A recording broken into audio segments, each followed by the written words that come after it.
Hi, my name is Kyle, and this is my Physics 2122 Lab 2. So the purpose of this lab was to calculate the net electric force acting on the tape to keep it floating, and in this case, we are considering the tape as a line of charges instead of a point charge.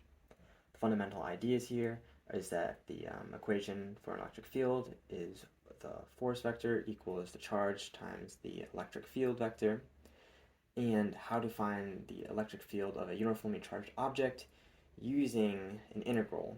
So you'd have the integral equals the integral of a point charge. For the results, the measurements used for this lab, length of tape being 2.45 times 10 to the negative 1 meters, mass of tape being 2.45 times 10 to the negative 4 kilograms, and observation location, which are our vector, being the vector 0, 1.5 times 10 to the negative 2 meters, and 0. Results of this experiment in the lab were that the magnitude of the electric force was 2.40345 times 10 to the negative 3. The magnitude of the gravitational force was the same number. This is expected as they would need to be the same but in opposite directions in order to cancel out and have the charged tape float. The picture you see on the right is the model from GlowScript. The assumptions used here are to ignore air resistance. Each piece of tape has the same charge. Clear tape is around 1 gram per meter. And to ignore interactions between the DQs within each separate tape. The system here is the top tape, and the surroundings is everything else, including the bottom tape.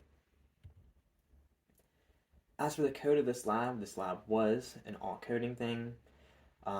The code in this lab was used to calculate the electric force acting on the tape by considering the tape as a line of charges instead of as a point charge as we did in the first lab. To do this, we had to sum each individual small part of the tape, and summing of small parts would be an integral, but instead of doing an integral by hand, we were able to use GlowScript to compute the summing of each part of the tape. As for the actual coding assignments, the first assignment was to create a function that calculates an electric field. My code is shown below in the picture. This was mostly just copy-paste from the first lab. The second portion that I'm showing here is the portion that loops through.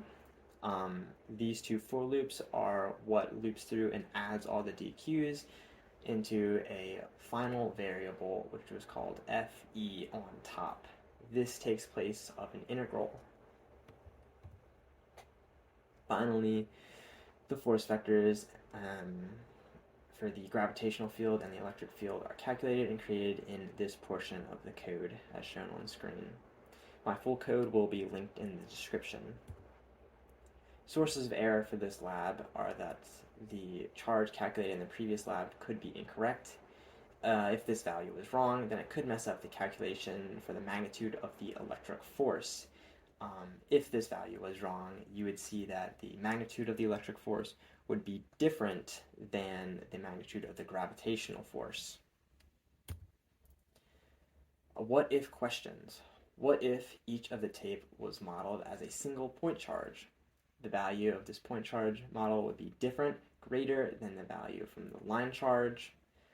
This is because, as in the why do these estimates differ?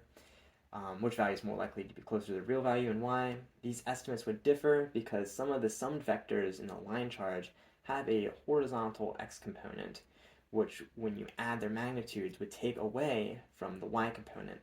This means that the line charge would have a lesser magnitude than one of a point charge, which would have only one component vector in completely the y direction. The line charge model is more likely to be closer to the real and actual value because it better portrays what is actually happening in this experiment, since the tape is an actual line of charges instead of one singular point mass charge. Thank you.